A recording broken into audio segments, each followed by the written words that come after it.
Nuevamente estamos en el podcast Amadas por Cristo, la femenilana de nuestra iglesia Gilgal. Este día nos acompañan Juani Mesías y Ruth Torres y su servidora Cristina Muñoz. Bien, como se vieron el podcast anterior, nos estamos introduciendo en el libro de los Salmos. Y el anterior podcast vieron el Salmo número 1. Este día nos toca ver el Salmo número 2.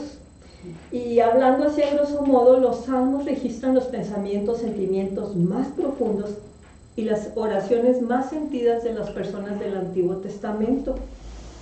En los salmos se registra cada emoción, estado de ánimo que el ser humano puede estar viviendo, por eso es actual también el libro de los salmos. Estos sentimientos y estados de ánimos están descritos en algún salmo en particular. Estos nos hablan de las penas, inquietudes más profundas, además de las preguntas y cuestionamientos más difíciles que el hombre tiene acerca del sufrimiento, la injusticia, la pérdida, persecución, etcétera, etcétera. Y estas personas abren su corazón y su voz a un Dios cercano, a un Dios personal, por eso es tan actual. Abren su corazón y hablan directamente a un ser, no a un ser lejano, sino a una persona, a un Señor activo, fuerte, afectuoso y que escucha. Amén. Alguien en cuya presencia marca una gran diferencia en la vida personal. Los salmos reflejan innumerables estados de ánimo y experiencias vividas por sus escritores y la realidad de la existencia de un Dios fuerte, amoroso, que se preocupa por su pueblo, así como también de aquellos que se han opuesto a él desde la caída, aquellos que lo rechazan, persiguen, injurian, se rebelan contra él y contra su pueblo amado. Bien. El Salmo 2 es un salmo mesiánico, debido a que hace la descripción profética de Cristo como Mesías, de su vida, de su muerte, resurrección y de su reino futuro. Este salmo, aunque aquí no dice que haya sido escrito por David, en Hechos 4:25 nos dice que David habló como profeta, por eso también es un salmo profético, mesiánico, porque está hablando del futuro Mesías. En Hechos 2:29-30 describe a David como profeta. Este salmo se le atribuye a David, quien tal vez lo haya escrito en medio de una conspiración de alguna nación pagana vecina. David sabemos que era un gobernante elegido por Dios, fue ungido por Dios. Él fue ungido por Dios para ser rey y sabía que de su descendencia vendría el Mesías, como dice en 2 Samuel 7:16. Y dice, y será firmada tu casa y tu reino para siempre, delante de tu rostro y tu trono será estable eternamente. Además, David le fue revelado también en Primera de Crónicas 17, 11 y 12, poco antes de morir, se le dice a él, y cuando tus días sean cumplidos para irte con tus padres, levantaré descendencia después de ti a uno de tus hijos y afirmaré su reino. Él me edificará casa y yo confirmaré su trono eternamente. El ser humano tontamente piensa que alejándose de Dios será libre. Y bien, vamos ahora a introducirnos y a ir leyendo el Salmo. Sí.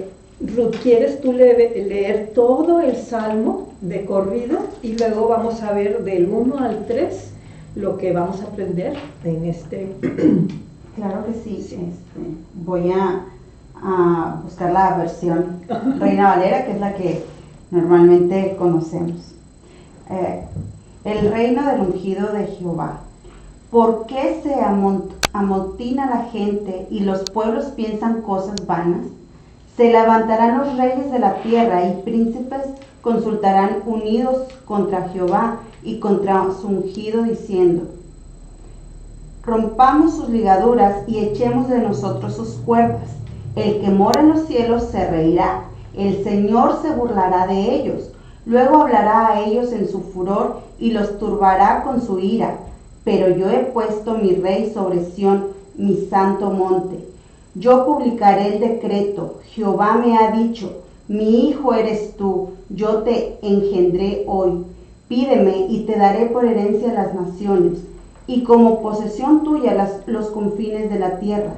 Los quebrantarás con varas de hierro, como vasijas de alfarero los desmenuzarás. Ahora pues, oh reyes, sed prudentes, admitid amonestación, jueces de la tierra. Servid a Jehová con temor y alegraos con temblor. Honrad al Hijo para que no se enoje y perezcáis en el camino, pues inflama de pronto su ira. Bienaventurados todos los que en él confían. Bien. En el Salmo número 1 veíamos el hombre bienaventurado. Y hablábamos, Juani, tú que estuviste en él, hablaban acerca de bienaventurado, es doblemente feliz, doblemente bendecido, y hace una descripción de este hombre. Algo bien interesante de conocer del Salmo 1 y el Salmo 2 es que, por decir, en el Talmud es un solo salmo. Y vemos aquí en la descripción del Salmo 1, tenemos que hacer referencia para introducirnos al 2, al hombre perfecto, al hombre que vive en plenitud y en concordancia con Dios. Ese es Cristo, y así fue creado Adán hasta que se reveló. Si nosotros quisiéramos ser ese hombre perfecto, bienaventurado, pues no podemos en nuestras fuerzas, solo en Cristo. Aquí en el Salmo 2 inicia todo lo contrario. Dice, ¿por qué se amotinan las gentes y los pueblos piensan cosas vanas? Se levantarán los reyes de la tierra y príncipes consultarán unidos contra Jehová y contra su ungido, diciendo, rompamos y echemos de nosotros sus cuernos. Ok, el ser humano tontamente piensa que al alejarse de Dios será libre. ¿Y ahora, libre para qué? Obviamente para hacer lo que le dé la gana. Y así, tal vez muchos de nosotros vivimos caminando en nuestros caminos, pensando que la libertad tontamente era hacer lo que nos placiera. Y en alguna manera, porque el hombre piensa que será libre porque rehúsa el gobierno o las leyes de Dios. Es más, hay gente que dice, no, eso ya está pasado de moda, y hoy en la actualidad vemos que ha ido aumentando. Esa es rebelión contra Dios y su gobierno. Porque lo hace para hacer lo que él quiera y no rendir cuentas a nadie, y eso lo vemos en la rebeldía de un hijo, en nuestra propia rebeldía, que no queremos rendir cuentas a nadie y creyendo que nos podemos salir de la casa de nuestros padres para hacer lo que nos dé la gana, nos va a ir bien, vamos a ser libres, y nada más lejos de la realidad, porque Dios las leyes de Dios, y aparte las del mundo que también existen, fueron creadas primeramente por Dios, porque las estableció para la protección y la sana convivencia entre los seres humanos, entre los hombres, entre las naciones, entre la sociedad, entre familias. El hombre se olvida que todos servimos a algo o a alguien, y no somos libres. Cuando nos alejamos de Dios, todo lo contrario. Lejos de Dios somos más esclavos de otros y del pecado. Del pecado. Sí, como lo veíamos en el Salmo 1, ¿verdad? Dice, bienaventurado el que no anduvo en consejo de malo. Algo que me llamó mucho la atención aquí entre Salmo 1 y Salmo 2 fue que como en el Salmo 1 nos habla de un individuo, ¿verdad? Algo en lo individual.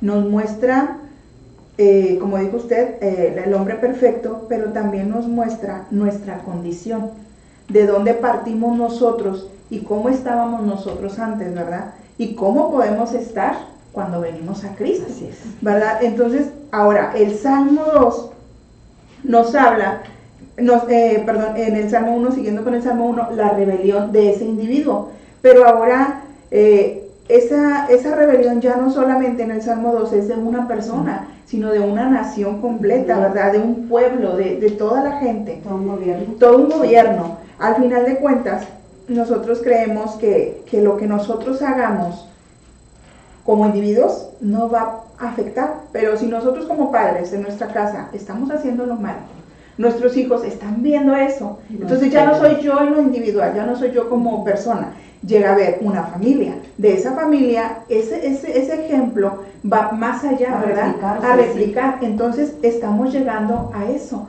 a la rebelión